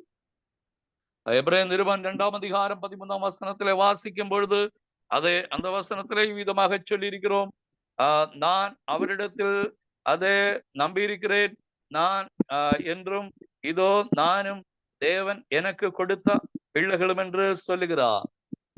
ഹല്ലേലൂയ. ഹല്ലേലൂയ. സന്തോഷകരമായ ഒരു ജീവിതമാണ് നമുക്ക്. எவ்வளவு மகிழ்ச்சியான ஒரு அதே காரியமாக தேவன் நமக்கு தந்திருக்கிறார். നാം ഒരു ദൈവ പൈതൽ ആയിരിക്കുന്നത് കൊണ്ടാണ് ലോകം നമ്മളെ വെറുക്കുന്നത്. நான் ஒரு தேவனுடைய பிள்ளையா இருக்கிறதுனால்தான் அதே உலகம், உறவினர்கள், உற்றோர்கள் நம்மை வெறுக்க காரணமாயிருக்கிறது. നാം ദൈവരാജ്യ സുവിശേഷം കേട്ട് നമ്മളതിൽ നിലനിൽക്കുന്നതുകൊണ്ട് ലോകം മുഴുവനും നമ്മളെ വെറുക്കുകയാണ്. தேவனுடைய ராஜ்யத்தை சுவிசேஷத்தை நாம் ஏற்றுக்கொண்டு அதிலே நாம் கடைபிடித்து வாழும் பொழுது நிச்சயமாய் உலகம் நம்மை வெறுப்பா. കാരണം നമ്മെ ഈ ലോകക്കാർ ആയിരിക്കാതെ ഈ ലോകത്തിൽ നമ്മളെ തിരഞ്ഞെടുത്തത് കൊണ്ടാണ് ഈ ലോകം നമ്മളെ വെറുക്കുന്നത്. நாம் இந்த உலகத்தாராயிராதபடி உலகத்தில் நம்மளை தெரிந்து கொண்டதினாலே உலகம் நம்மளை வெறுக்கிறார் என்பதை, பகைக்கிறார் என்பதை தேவனுடைய வசனத்திலே தெளிவாக எழுதியிருக்கிறோம். പറയുവാണ്, നിങ്ങൾ ലോകക്കാർ ആയിരുന്നുവെങ്കിൽ ലോകം തനിക്ക് സ്വന്തമായതിനെ സ്നേഹിക്കുമായിരുന്നു. എന്നാൽ നിങ്ങൾ ലോകക്കാർ ആയിരിക്കാതെ ഞാൻ നിങ്ങളെ ലോകത്തിൽ നിന്ന് തിരഞ്ഞെടുത്തത് കൊണ്ട് നിങ്ങളെ പകയ്ക്കുകയാണ്. ஓ நீங்கள் உலகத்தாராயிருந்திருந்தால் உலகம் உங்களை நேசித்திருப்பேனே. நான் உங்களை உலகத்தில் தெரிந்து கொண்டதினாலே உலகம் உங்களை பகைக்கிறது என்பதே இயேசு அந்த இடங்களிலே தெளிவாக சொல்லியிருக்கிறோம். നാം ലോകത്തെ സ്നേഹിക്കുന്നുവെങ്കിൽ, നാം ലോകക്കാരാണെങ്കിൽ സ്വർഗം നമ്മെ ഒരിക്കലും സ്വീകരിക്കില്ല. நாம் உலகத்தை நேசிக்கிறவர்களாக காணப்படுவோமானால் நாம் நிச்சயமாக பரலோகத்தின் தேவன் നമ്മെ ഒരുപോതും நேசிக்க மாட்டார். നാം സ്വർഗീയരാണെങ്കിൽ ലോകത്തിന് നമ്മെ സ്വീകരിക്കാനും കഴിയുകയില്ല. நாம் பரலோக தேவனுடைய மக்களாயிருந்தால் ஒருபோதும் உலகத்துக்கு நம்மளை ஏற்றுக்கொள்ள முடியாது. ഹല്ലേലൂയ. அல்லேலூயா. നാം ഓരോ ദിവസവും ആ സ്വർഗീയ കൂട്ടായ്മയുടെ സന്തോഷമാണ് അനുഭവിക്കേണ്ടത്. அருமையான தேவனுடைய மக்களே, அனுதினமும் நம்முடைய வாழ்க்கையில் பரலோக ஐக்கியத்திலே நாம் அதை அனுதினம் வளர வேண்டும், செயல்பட வேண்டும். അത് നാം ദൈവരാജ്യ സുവിശേഷത്തിലൂടെ വളരും തോറും വളർന്ന് ഒരു ശിശുവായി തീരുന്നതിലൂടെ മാത്രമേ നമുക്ക് കഴിയുകയുള്ളൂ. ஆவிக்குரிய மண்டலத்திலே வளர்ச்சி வளர்ந்து ஒரு குழந்தையை போல மாறாவிட்டால் தேவனுடைய ராஜ்யத்திலே பிரவேசிக்க முடியாது. ഞാൻ വിളിച്ചു പറയുവാണ്, നീയോ വളരണം, ഞാനോ കുറയണം. யோவான் சொல்லும் பொழுது, நீரே எனக்குள்ளே பெருக வேண்டும், நானே சிறுக வேண்டும் என்று யோவானுடைய வார்த்தையை நாம் பார்க்கிறோம். മാത്രം നമ്മുടെ സ്വയം ഇല്ലാതാകുമോ അത്രമാത്രം നമുക്ക് ദൈവസാന്നിധ്യം അനുഭവിക്കാൻ കഴിയും. எந்த அளவுக்கு நம்முடைய சுயத்தை நாம் அதை சாகடிக்குமோ அந்த அளவுக்கு தேவனுடைய சமூகத்தில் வளர்ச்சி அடையவும் முடியும். അതിനെല്ലാം മാതൃക നമ്മുടെ കർത്താവായ യേശു ക്രിസ്തുവാണ്. இப்படிப்பட்ட காரியங்களுக்கெல்லாம் மாதிரிகையாயிருக்கிறது நம்முடைய கர்த்தராகிய இயேசு கிறிஸ்து என்பதை நாம் மறந்துவிடக் கூடாது. കൊരിന്ത്യർ 6:13 വായിക്കുമ്പോൾ ഇങ്ങനെയാണ്, ശരീരമോ ദുർനടപ്പിനുള്ളതല്ല, കർത്താവിനത്രേ, കർത്താവ് ശരീരത്തിന്. ஓ 1 கொரிந்தியர் 13 அதிகாரம் வாசிக்கும் பொழுது, ശരീരமானது துன்மார்க்கத்துக்கு உரியதல்ல, அது கர்த்தருக்குரியது, அது தேவனுடைய ആലയമായിരിக்கிறது. വീണ്ടും പറയുവാണ്, ദൈവത്തിന്റെ ദാനമായി നിങ്ങളിലിരിക്കുന്ന പരിശുദ്ധാത്മാവിന്റെ മന്ദിരമാകുന്ന നിങ്ങളുടെ ശരീരങ്ങളെന്നും നിങ്ങളെ വിലയ്ക്ക് വാങ്ങിയിരിക്കുക, ഇനി നിങ്ങൾ താന്താങ്ങൾക്കുള്ളവരല്ല, കർത്താവിനുള്ളത്. நீங்கள் உங்களை கிரயத்துக்கு கொண்டிருக்கிறபடினால் உங்க சரீரம் உங்களுக்குரியதல்ல, அது தேவனுடைய ஆலயமாயிருக்கிறது, அது தேவனுக்கு சொந்தமாயிருக்கிறது என்று அந்த வசனங்களிலே நாம் பார்க்கிறோம். അനുസരണക്കേടിൽ നമുക്ക് ഈ സത്യം അറിയായിക പോയത് കൊണ്ട് ദൈവം തന്റെ പുത്രനെ ഭൂമിയിലേക്ക് ഒരു ശരീരം കൊടുത്ത് ഭൂമിയിലേക്ക് അയച്ചു. நமக்கு இந்த ரகசியத்தை புரியாமல் இருந்ததுனாலே தான் பிதாவாகி தேவன் தம்முடைய ஒரே பேரான குமாரனை இந்த பூமிக்கு அனுப்பி நம்மை രക്ഷിക്കുമ്പടിயாக അവർ അതേ കാര്യങ്ങളെ വായിക്കപ്പെടിനാർ. മക്കൾ ജഡരക്തങ്ങളോട് കൂടിയവർ ആകെ കൊണ്ട് അവനും അവരെ പോലെ ജഡരക്തങ്ങളോട് കൂടിയവനായി വന്നു. அதே பிள்ளைகள் அதே மாம்சத்துக்கும் இரத்தத்துக்கும் உடையவர்களாய் இருந்தது போல கிறிஸ்துவும் நம்மை போல மாம்சத்தையும் அதே இரத்தத்தை உடையவர்களாக அதே இந்த உலகத்தில் இருந்தார். കർത്താവ് ശരീരത്തിലേക്ക് വന്നപ്പോൾ കർത്താവ് പറഞ്ഞു, എന്റെ ദൈവമേ, നീ എനിക്ക് ശരീരം ഒരുക്കിയിരിക്കുന്നു, എന്റെ ദൈവമേ, നിന്റെ ഇഷ്ടം ചെയ്യാൻ ഞാൻ വരികയാണ്. ஓ இந்த உலகத்துக்கு இயேசு வரும்பொழுது பிதாவினிடத்தில் அவர் ஜெபிக்கிற ஜெபம், பிதாவே, நீர் எனக்காக ஒரு சரீரத்தை ஆயத்தப்படுத்தி இருக்கிறீர், அந்த சரீரத்தை அடைவதற்காக இந்த உலகத்திற்கு நாம் வருகிறேன் என்று சொல்லுகிறோம்.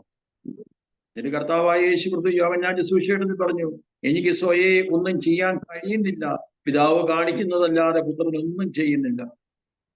ஓ யோவான் சுவிசேஷத்திலே நாம் வாசிக்கும் பொழுது இயேசு சொல்லும் பொழுது, நான் சுயமாக எதுவும் செய்யவோ பேசவும் இல்லை, என் பிதாவு கிரியை செய்கிறதுனாலே பிதாவு செய்கிறதே நான் அதை நான் செயல்படுகிறேன் என்று இயேசு சொல்லுகிறார்.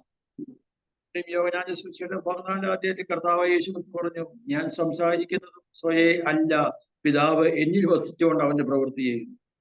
யோவான் 14-ஆம் அதிகாரத்திலே இயேசு விதமாக சொல்கிறோம், நாம் பேசுகிறதும் நான் செயல்படுகிறதும் நான் சுயவே அல்ல, சொந்தமாக அல்ல, என் பிதாவு எனக்குள்ள இருந்து கொண்டு செயல்படுகிறார், பேசுகிறார் என்று அவர் சொல்லுகிறார். കർത്താവിന്റെ വചനം പറയുവാണ്, ക്രിസ്തുവിന്റെ തല ദൈവമാണ്. அதே தேவனுடைய வசனம் சொல்லும் பொழுது, அதே கிறிஸ்துவுக்கு தல பிதாவாகிய தேவன். തനിക്ക് വെച്ച ആ സ്ഥാനം, ആ തലയുടെ സ്ഥാനം ക്രിസ്തു ഒരിക്കലും എടുത്തില്ല. தனக்கு ஒரு தலை தேவன் பிதாவாகிய தேவன் பிதாவு தலையாയിരിക്കും பொழுது அந்த இடத்தை அவர் ஒருபோதும் அதை എടുത്തുകൊള്ളവില്ലേ. ആ ക്രൂശിലെ മരണത്തോളം യേശു ആ തലയ്ക്ക് കീഴ്പ്പെട്ടിരുന്നു. இயேசு கிறிஸ்து சிலுவையில் மரண பரியந்தம் அவருக்கு தலையாயிருக்கிற பிதாவாகிய தேவனுக்கு அவர் எல்லா விஷயத்திலும் கீழ்ப்படிந்து செயல்பட்டதாக வேதம் சொல்லுகிறது.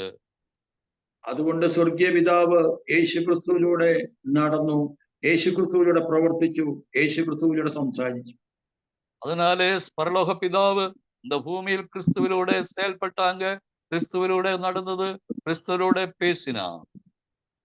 യേശു ക്രിസ്തു ഇരുന്നത് കൊണ്ട് യേശു ക്രിസ്തുവിലൂടെ ആ പിതാവ് വെളിപ്പെട്ടു. യേശു ക്രിസ്തു പിതാവുക്ക് മുൻപാകെ തമ്മെ താഴ്ത്തിയതിനാലെ കീഴ്പ്പെട്ടതിനാലെ പിതാവെ இந்த ഭൂമിയിൽ വെളിപ്പെടുത്തുമ്പടിയാകെ അവർ മൂലം ദേവൻ കൃപ ചെയ്താർ. അതുകൊണ്ട് കർത്താവായ യേശു പറഞ്ഞു, എന്നെ കണ്ടവൻ പിതാവിനെ കണ്ടിരിക്കുന്നേ, ഞാനും പിതാവും ഒന്നത്രേ. அதனால இயேசு இவ்விதமாக சொல்லுகிறோம், என்னை பார்த்தவன் என் பிதாவை பார்த்திருக்கிறார், ஆகையினால் நானும் பிதாவும் ஒன்றாயிருக்கிறேன் என்று அவர் தெளிவாக சொல்லியிருக்கிறோம். ആ തലയായിരിക്കുന്ന സ്വർഗീയ പിതാവും ദൈവത്തിന്റെ സകല സമ്പൂർണതയും ദേഹരൂപമായി വസിക്കുന്ന ആ കർത്താവായ യേശു ക്രിസ്തുവുമായി ഒന്നായി ചേർന്നു. தலையாയിരിக்கிறதான பரலோக பிதாவும் அவரும் இயேசு கிறிஸ்துவும் இவ்விதமாக ஒரே ശരീരமாக அந்த இடத்திலே நாம் பார்க்க முடியும். അതുകൊണ്ടാണ് കർത്താവ് യേശു ക്രിസ്തു പ്രാർത്ഥിച്ചപ്പോഴും പറഞ്ഞത്, പിതാവേ നീ എന്നിലും ഞാൻ നിന്നിലും ആയിരിക്കുന്നത് പോലെ അവരും തമ്മിൽ ഒന്നാകണം. அதனால தான் இயேசு விதமாக ஜெபிக்க காரணமாயிருந்தது, பிதாவே நீர் என்னிலும் நான் உம்மிலும் இருக்கிறது போல அவர்களும் நம்மில் ஒன்றாയിരിக்கும்படி. നാമും ഒന്നായി തീർന്നെങ്കിൽ നമ്മുടെ തല ക്രിസ്തുവാണ്. நாமும் பிதாவும் கிறிஸ்துவாக ஒன்றாக இணைக்கப்படும் பொழுது நம்முடைய தல கிறிஸ்துவாக காணப்படும். നാം ക്രിസ്തുവുമായി ഒന്നായി ചേരുന്നതിലൂടെ മാത്രമേ നമുക്ക് അങ്ങനെയാകാൻ കഴിയുകയുള്ളൂ. நான் கிறிஸ்துவிலൂടെ ஒன்றாயிருக்கும்போது மட்டும்தான் நமக்கு தல கிறிஸ்து என்று நான் அதை தெளிவாக சொல்ல முடியும். അതുകൊണ്ടാണ് 1 കൊരിന്ത്യർ 6-ാം അധ്യായത്തിൽ പറയുവാണ്, ക്രിസ്തുവിനോട് ഭജി ചേരുന്നവനോ അവനുമായി ഏക ആത്മാവായി തീർന്നു. அதனால தான் 1 கொரிந்தியர் 6-ஆம் அதிகாரத்தில் வாசிக்கும் பொழுது, கிறிஸ்துவுமாக ஒரே சரீரமாயிருக்கும் பொழுது அவங்க ஒரே சரீரமாயிருக்கிறது என்று அந்த வசனத்திலே பார்க்கிறோம். ഹല്ലേലൂയ. ஹல்லேலூயா. സ്വർഗീയ പിതാവ് ആത്മാവാണ്. பரலோக பிதாவு ஆவியாயிருக்கிறார். നമ്മുടെ കർത്താവായ യേശു ക്രിസ്തുവും ആത്മാവാണ്. നമ്മുടെ കർത്താവായ യേശു ക്രിസ്തുവും ആവിയായിരിக்கிறார். വീണ്ടും ജനിച്ച നാമും ആ കർത്താവിനോട് പറ്റി ചേർന്നാൽ നാമും ക്രിസ്തുവിനോട് കൂടി ഏക ആത്മാവായി തീരും. நாம் மறுபடியும் பிறந்த நாமும் அதே கிறிஸ்துவோடு கூட இணைக்கப்படும் பொழுது நாமும் அதே கர்த்தராகிய இயேசு கிறிஸ்துவோடும் பிதாவாகிய தேவனோடும் கூட ஒரே ആവിയായിരിக்க முடியும். ഇതിനുവേണ്ടിയാണ് കർത്താവായ യേശു ക്രിസ്തു പിതാവിനോട് പ്രാർത്ഥിച്ചത്, പിതാവേ നീ എന്നിലും ഞാൻ നിന്നിലും ആയിരിക്കുന്നത് പോലെ അവരും നമ്മിൽ ഒന്നാകണം. அதனால தான் இயேசு ஜெபிக்கிற ஜெபம், பிதாவே நான் உம்மிலும் நீர் என்னிலும் இருக்கிறது போல அவர்களும் நம்மில் ஒன்றாയിരിக்கும்படி வேண்டிக் கொள்ளுகிறேன். എന്നിട്ട് പറയുവാണ്, നീ എനിക്ക് തന്നിരിക്കുന്ന സ്നേഹം ഇവരിലും ആകണം. அதனால கீழே வசனங்களை வாசிக்கும் பொழுது, பிதாவே நீர் என்னை நேசிக்கிறது போல நீர் இவர்களையும் நேசிக்கிறார் என்பதை இவர்களும் அறிய வேண்டும். ഇത് അനുഭവിച്ച പൗലോസാണ് പറയുന്നത്, ശരീരത്തിൽ ഇരിക്കുന്നതിനേക്കാൾ ഞാൻ ഏറെ ഇഷ്ടപ്പെടുവാണ് ശരീരം വിട്ട് ചേരാൻ വേണ്ടി. அதை ருசித்து பார்த்த பவுலப்போஸ்தலன் சொல்லும் பொழுது, இந்த சரீரத்தில் இருக்கிறதை விட கர்த்தருமாக இணைக்கப்படுகிறது, அது சேர்க்கப்படுகிறது மிகவும் அதே முக்கியமானது என்று பவுல் சொல்லுகிறதை நாம் பார்க்கிறோம். അതേ പൗലോസ് തന്നെ പറയുവാണ്, ഞാനല്ല എന്നിൽ ക്രിസ്തു അത്രേ ഇരിക്കുന്നു. அதே பவுல் തന്നെ சொல்லும் பொழுது, இனி நான் அல்ல எனக்குள்ளே கிறிஸ்துவே பிழைத்திருக்கிறார் என்று சொல்லுகிறார். പ്രിയ ദൈവവൈതലേ, നാമും ക്രിസ്തുവിനെ വെളിപ്പെടുത്തേണ്ടവരാണ് നമ്മളിലൂടെ. அருமையான தேவனுடைய மக்களே, நாமும் கிறிஸ்துவை வெளிப்படுத்த வேண்டிய தேவனுடைய பிள்ளைகளாயிருக்கிறோம். അത് നാം ക്രിസ്തുവിന് കീഴടങ്ങുന്നതിലൂടെ മാത്രമേ കഴിയുകയുള്ളൂ. நான் கிறிஸ்துவுக்கு கீழ்ப்படியும்போது மட்டும்தான் இப்படிப்பட்ட நற்கிரியைகள் நமக்குள்ளே உண்டாக முடியும். അങ്ങനെയായിരിക്കുമ്പോൾ സ്വർഗീയ പിതാവ് നമ്മളിൽ മൗനം. இப்படி நாம் அதை மாறும்பொழுது நாமும் பரலோக பிதாவுமாக கிறிஸ்துவரோடு ஒன்றாக இணைக்கப்படும். ഹല്ലേലൂയ. ഹല്ലേലൂയ. അധികാരവും നമ്മെ തന്നെ കർത്താവിന്റെ കരങ്ങളിൽ സമർപ്പിക്കും. ദരവളില് നമ്മെ തന്നെ സറ്റും ദേവനുടെ കരത്തിലെ നമ്മുടെ ആവി ആത്മാ ശരീരത്തെ ഒപ്പുകൊടുപ്പോ. കൊരിന്ത്യർക്ക് ലേഖനത്തില് ഒരു വചനമുണ്ട്, എന്നെ എപ്പോഴും ഓർമ്മപ്പെടുത്തുന്ന ഒരു വചനമാണ്. അതിങ്ങനെയാണ്: നിങ്ങൾ വിശ്വാസത്തിൽ ഇരിക്കുന്നുവോ എന്ന് നിങ്ങളെ തന്നെ ഒന്ന് ശോധന ചെയ്യുക, നിങ്ങളെ തന്നെ പരീക്ഷിക്കുക. பொருந்து நிறுவத்திலே விதமாக ஒரு வசனம், மிகவும் பிடித்தமான ஒரு வசனம். அந்த வசனம் இவ்விதமாக சொல்லுகிறோம்: நீங்கள் விசுவாசத்தில் உறுதியாயிருக்கிறதா என்று உங்களை சற்றும் திரும்பி பாருங்கள் என்ற வசனத்தை அந்த പൗലോസ് சொல்லுகிறதை நாம் பார்க்கிறோம். യോഹന്നാന്റെ ലേഖനം വായിക്കുമ്പോൾ ഇങ്ങനെയാണ്, യോഹന്നാന്റെ ലേഖനത്തില് നിങ്ങൾക്ക് ഞങ്ങളോട് കൂട്ടായ്മ ഉണ്ടാകാൻ വേണ്ടിയാണ് ഇത് എഴുതിയിരിക്കുന്നത്. ഞങ്ങളുടെ കൂട്ടായ്മയോ അത് പിതാവായ ദൈവത്തോടും കർത്താവായ യേശു ക്രിസ്തുവിനും. 1 யோவான் அது 1ஆம் அதிகாரம் 3ஆம் வசனத்திலே வாசிக்கும் பொழுது, உங்களுக்கு எங்களோடு ஐக்கியம் உண்டாகும்படி அதை எங்கள் ஐக்கியம் பிதாவோடும் அவருடைய குமாரனாയ கிறிஸ்துவோடு இருக்கிறது என்று அந்த ஐக்கியத்தை അദ്ദടത്തിലെ വെളിപ്പെടുത്തുகிறோம். ലോകക്കാരായിരിക്കാതെ ലോകത്തിൽ നിന്ന് തിരഞ്ഞെടുത്തിട്ടും ഇന്നും നാം ലോകത്തോടു കൂടി ഇരിക്കാൻ വേണ്ടിയാണോ ഏറ്റവും അധികം ആഗ്രഹിക്കുന്നത്, അതോ സ്വർഗത്തോടു കൂടി ഇരിക്കാൻ വേണ്ടിയാണോ? தேவன் நம்மை உலகத்திலிருந்து பிரித்தெடுத்து தேவனுக்கென்று சொந்த மக்களாയിരിക്കുம்படி அவர் நம்மை அழைத்த நோக்கத்தை நாம் மறந்துவிட்டு அநேகம் நேரங்காலங்களிலே உலகத்தோடு வாழும்படி நாம் விரும்புகிறதான வாழ்க்கை தேவன் ஒருபோதும் விரும்பவில்லை. ഇന്ന് നാം ആ സ്വർഗീയ കൂട്ടായ്മയുടെ സന്തോഷം അനുഭവിക്കുന്നുണ്ട്. இன்றைக்கு நம்முடைய வாழ்க்கையிலே பரலோக ஐக்கியத்திலே, அதே பரலோக ராஜ்யத்திலே ஐக்கியத்திலே നീടിക്കുമ്പടിயான ഒരു തരുണത്തെ നമുക്കുള്ളേ നാം ആയത്തപ്പെടുത്ത വേണ്ടു. പൗലോസ് തിമോഥെയോസിനോട് കുറേയേറെ കാര്യങ്ങൾ പറഞ്ഞിട്ട് അവസാനം പറയുവാണ്, ഞാൻ പിതാവായ ദൈവത്തെയും കർത്താവായ യേശു ക്രിസ്തുവിനെയും ശ്രേഷ്ഠ ദൂതന്മാരെയും കൂടെ സാക്ഷിയാക്കി പറയും. பவுல் அநேக காரியங்களை தீமோத்தேயுவுக்கு நிருபத்திலே எழுதி பிறகு இவ்விதமாக சொல்லுகிறோம்: பிதாவாகிய தேவனையும் கர்த்தராகிய இயேசு கிறிஸ்துவையும் அதே மிகவும் அதே மதிப்புக்குரிய தேவதூதர்களையும் அதே அவர்களை சாட்சியாக நிறுத்தி உங்களுக்கு கட்டளையிடுகிறேன், உனக்கு கட்டளையிடுகிறேன் என்று சொல்லி பவுல் தீமோத்தேயுவுக்கு நிருபம் எழுதுகிறதை நாம் பார்க்கிறோம். കൂട്ടായ്മ ആ സ്വർഗീയ കൂട്ടായ്മയിലായിരുന്നു.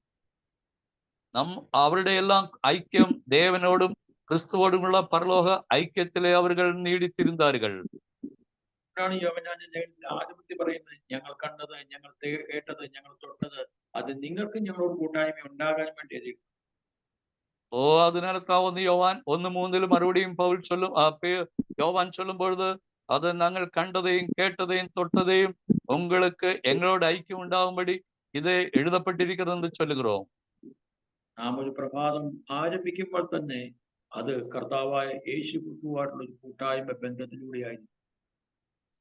നാം അനുദിനവും നമ്മുടെ വാഴ്ക്കയിൽ അതികാലയില് അത് ഒരു നാളുടെ ആരംഭത്തില് നാം ക്രിസ്തുവോടുള്ള ഐക്യത്തില് നമ്മുടെ കൂട്ടായ്മയില് നാം വാഴുമ്പടി നമ്മെ അർപ്പണിക്ക വേണ്ടും. കുഞ്ഞു പൈതൽ എഴുന്നേൽക്കുമ്പോഴേ അത് അന്വേഷിക്കുന്നത് അതിന്റെ മാതാപിതാക്കളെയാണ്. சிறு குழந்தை தூக்கம் விட்டு எழுந்திருச்ச உடனே அது தன்னுடைய தாயையோ അല്ലെങ്കിൽ അതിനുடைய തകപ്പനെയോ തേടുகிறதை നാം பார்க்கிறோம். ഒരു ദൈവ പൈതലും ഒരു പ്രഭാതത്തിന്റെ ആരംഭത്തിൽ തന്നെ അന്വേഷിക്കേണ്ടത് നമ്മുടെ അപ്പനും അമ്മയും എല്ലാമായ ആ കർത്താവായ യേശു ക്രിസ്തുവിന്റെ സ്വർഗ്ഗപിതാവ്. നമ്മുടെ അതേ ആവിക്കുரிய മണ്ഡലത്തിലെ നാം അനുദിനവും ഓരോ നാളും കാലലെ എഴുന്നേൽക്കും പൊഴുത് നമ്മുടെ സ്വർഗീയ പിതാவையும் അവരുടെ കുമാരനായ ക്രിസ്തുവും നമുക്ക് തായും തകപ്പനുമാക അവരെ നാം തേട വേണ്ടും, അവരെ നാം അതേ വിരുമ്പ വേണ്ടും. ഈ ലോകത്തുള്ള മാതാപിതാക്കളുടെ എല്ലാം സ്നേഹം അതെല്ലാം താൽക്കാലികമാണ്. இந்த உலகத்தில் ஜடத்திலே അല്ലെങ്കിൽ മാംസത്തിൽ പ്രകാരമുള്ളതാണ് തായ് തകപ്പരുടെ അൻപ് എല്ലാം അതേ പൊയ്யான അൻപ് என்பதை നാം അറിഞ്ഞു കൊള്ള വേണ്ടും. ഇന്ന് നാം സ്നേഹിക്കുന്നു എന്ന് പറഞ്ഞവരെ അടുത്ത നിമിഷം ചിലപ്പോൾ കാണുകയില്ല. ഇന്ന് നമ്മളെ നേസിக்கிற അല്ലെങ്കിൽ നമ്മൾ നേസിக்கிறவர்கள் അടുത്ത നിമിഷത്തിലെ നമ്മെ பார்க்க முடியாமல் போய்விடுவார்கள். അവർ ശരീരം വിട്ട് കഴിയുമ്പോൾ പിന്നെ നമുക്ക് ആ സ്നേഹം അനുഭവിക്കാൻ കഴിയില്ല. அவர்கள் இறந்த பிறகு அவருடைய அன்பு அதை நாம் ஒருபோதும் அனுபவிக்க முடியாது. എന്നാൽ നാം ഈ ശരീരത്തിൽ ഇരിക്കുമ്പോൾ തന്നെ നമ്മുടെ എല്ലാമായ കർത്താവായ യേശു ക്രിസ്തുവിലൂടെ ആ സ്വർഗീയ പിതാവിന്റെ സ്നേഹം അനുഭവിക്കാൻ കഴിയുന്നുവെങ്കിൽ അത് നാം ശരീരം വിട്ടുപോയാലും അത് നിത്യമായി നമുക്ക് അനുഭവിക്കാൻ കഴിയും. ஆனா தேவனுடைய மக்களே, அந்த சரீரத்தில் இருக்கும் பொழுது அது நமக்கு கிடைக்கிற அன்பை விட தேவனுடைய ராஜ்யத்தில் பிதாவோடு குமாரனோடு கூட உள்ள ஐக்கியத்தில் அந்த அன்பிலே நாம் நீடிப்போமானால் நம்முடைய வாழ்க்கையில் ஒருபோதும் அந்த அன்பு நம்மளை விட்டு விலகாது. കാരണം നമ്മെ നിത്യമായി സ്നേഹിക്കാൻ വേണ്ടി നമുക്ക് വേണ്ടി കാത്തിരിക്കുന്ന ഒരു പിതാവാണ് നമുക്കുണ്ട്. நம்மளை எப்பொழுதுமே அதை நேசிக்கும்படியாகவும் நம்மிடத்தில் அன்பு செலுத்தும்படியாகவும் ஒரு அப்பா நமக்காக பரலோகத்தில் காத்திருக்கிறார். അവസാന ഭാഗത്ത് കാണുന്നത്, എന്റെ പിതാവിനാൽ അനുഗ്രഹിക്കപ്പെട്ടവരെ, ലോകസ്ഥാപനം മുതൽ നിങ്ങൾക്ക് വേണ്ടി ഞാൻ ഒരുക്കി കാത്തിരിക്കുകയാണ്. ஓ இயேசு சொல்லும் பொழுது, என் பிதாவினால் ஆசீர்வதிக்கப்பட்டவர்களே, உலக தோற்றத்திற்கு முன்பு உங்களுக்காக ஆயத்தப்படுத்தியிருக்கிற ராஜ்யத்தை நீங்கள் சுதந்திரித்துக் கொள்ளுங்கள் என்று சொல்லி அந்த பரம பிதாவு அதை நமக்காக காத்து நிற்கிறார். നമുക്ക് വേണ്ടി കാത്തിരിക്കുന്ന ആ പിതാവിന്റെ അടുക്കിലേക്ക് പോകാനുള്ള ഒരു ദാഹം നമുക്കുണ്ട്. ஓ நமக்காக எதிர்பார்ப்போடு காத்திருக்கிறதான ஒரு தகப்பனிடத்தில் நான் செல்ல வேண்டிய பொறுப்பு, நாம் அதை உணர வேண்டும். அப்படி காத்திருക്കുന്ന அப்பாவே நான் தேட வேண்டும். ഇവിടെയൊക്കെ വരുമ്പോഴാണ് വീണ്ടും ജനനത്തിന്റെ പ്രശസ്തിയെ കുറിച്ച് നാം അധികമായിട്ട് അറിയുന്നത്. இப்படிப்பட்ட நேரங்காலங்களில் தான் அதை மறுபடியும் பிறந்த அந்த மறுபிறப்பின் அனுபவத்தினுடைய முக்கியத்துவம், அதனுடைய காரியங்களையும் அதிகமாக நம்மளாலே உணர முடியும். യഥാർത്ഥമായി ഒറിജിനലായി വീണ്ടും ജനിച്ച ഒരു ദൈവ പൈതലിന് ഈ ലോകത്ത് ഇരിക്കാൻ ഒട്ടും ആഗ്രഹം വരിക.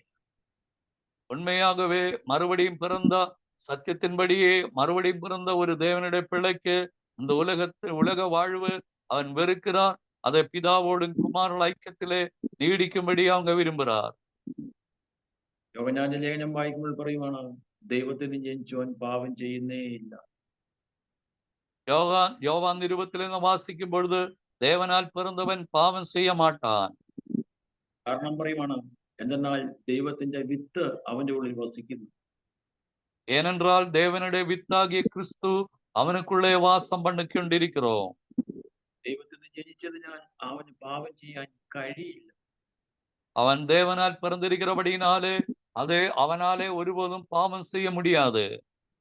കാരണം ക്രിസ്തു അവന്റെ തല.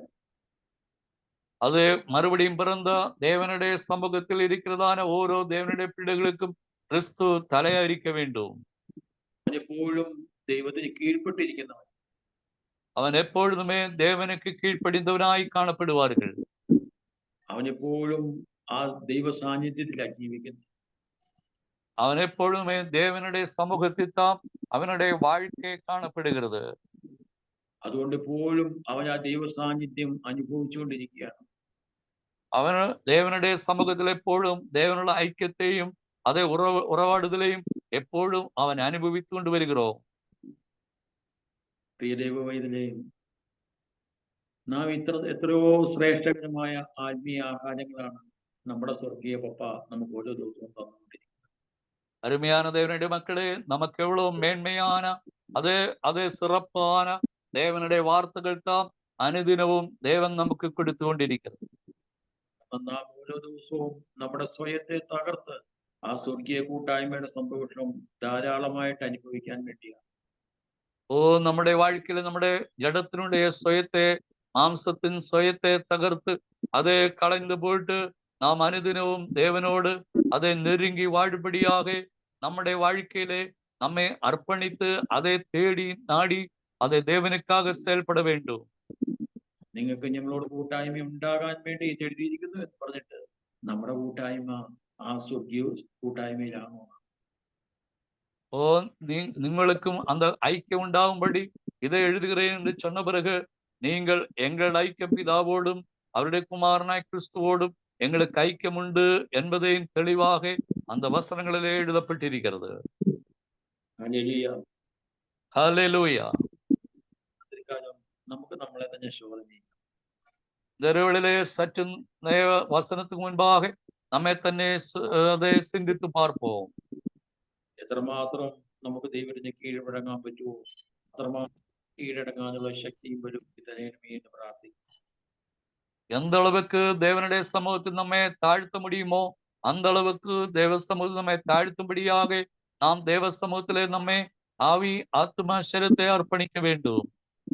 എന്റെ ചിന്തകളുടെയും വിചാരങ്ങളുടെയും കർത്തൃത്വം കർത്താവേ അങ്ങായിരിക്കണമേ എന്ന് പറഞ്ഞു സമർപ്പിക്കും. இந்த உலகத்திலே சாத்தானுடைய அதே அதே அதே അതേ അധികാരത്തിൽ നിന്ന് കർത്തരുடைய அந்த കർത്തൃത്വത്തിലേക്ക് നാം അത് തിരുമ്പ வேண்டும். ഓരോ ദിവസവും നാം പ്രാർത്ഥിക്കണം, കർത്താവേ യേശുവേ അങ്ങേ കർത്താവായി എന്റെ ഹൃദയത്തിൽ ഞാൻ വിശുദ്ധീകരിക്കും. അനുദിനവും നാം ജപിக்க வேண்டும். இயேசுவே அதே இயேசுவினை கர்த்தாவென்று எனக்குள்ளே பரிசுத்தம் பண்ணும்படியாக നാം അനുദിനവും ദൈവസമുദ്രത്തിൽ ജപിக்க வேண்டும். എന്നിൽ ജീവിക്കണ്ട, എന്നിൽ കർത്താവേ അങ്ങ് ജീവിച്ചാൽ മതി. ആകയാൽ தேவனிடத்து நான் ஜெபிக்க வேண்டிய ஜெபம் இனி நானல்ல எனக்குள்ளே அதே கர்த்தர் தாமே ஜீவிக்க வேண்டும் என்பதை நமக்குள்ளே நாம் ஜெபிக்க வேண்டும். കാരണം കർത്താവിന്റെ വചനം പറയുവാണ്, ഭൂതലത്തിലൊക്കെയും കുടിയിരിക്കാൻ വേണ്ടി അവൻ ഒരുവൻ മനുഷ്യരാജ്യം മുഴുവൻ ഉളവാക്കി. உலகம் முழுவதும் குடியிருக்கும்படியாக ஒரு நபரிന്ന് இத்தனை பேரையும் உருவாக்கினார் என்று வேதாமத்திலே சொல்லப்பட்டிருக்கிறது. വേണ്ടിയാണ് നമ്മളെ സൃഷ്ടിച്ചത്. அதற்காகத்தான் தேவன் நம்மை ഉണ്ടാക്കിனார். ആ ഇഷ്ടത്തിലേക്ക് നമ്മളെ തന്നെ ഏൽപ്പിച്ചു കൊടുക്കും. ആ പരമപിതാവിനുடைய சித்தத்துக்காக നമ്മെ തന്നെ ദേവ സമൂഹത്തിലെ നമ്മെ അർപ്പണിക്ക வேண்டும். അത് നമുക്ക് അറിയത്തില്ലാത്തത് കൊണ്ട് കർത്താവായ യേശു ക്രിസ്തു വന്ന നമുക്ക് വേണ്ടി നല്ലൊരു മാതൃക കാണിച്ചു. பிதாவை நேசிக்க வேண்டும், அந்த சித்தத்தை நடத்த வேண்டும் என்பது நமக்கு தெரியாமல் இருந்ததினாலே தேவன் தம்முடைய குமாரனை இந்த பூமிக்கு அனுப்பி அவருடைய சித்தத்தை குமாரன் மூலம் வெளிப்படுத்தினார். ആ മാതൃക നാമും പിന്തുടരുക. ആ ക്രിസ്തുവിനുடைய മാതൃകയെ നാമും പിൻപറ്റ வேண்டும். കർത്താവിന്റെ വചനം പറയുവാണ്, നീ ജ്ഞാനിയോടുകൂടി നടന്നാൽ ജ്ഞാനിയായി പോകും. தேவனுடைய வசனம் சொல்லும் பொழுது நீ ஞானியோடு கூட நடந்தால் நீயும் ஞானியாக மாறிவிடும். ഘോഷനോടുകൂടി നടന്നാൽ ഘോഷനായി. നീ അത് മൂടനോട് കൂടെ നടന്നാൽ നീയും ഒരു മൂടനായി മാറിവിടും.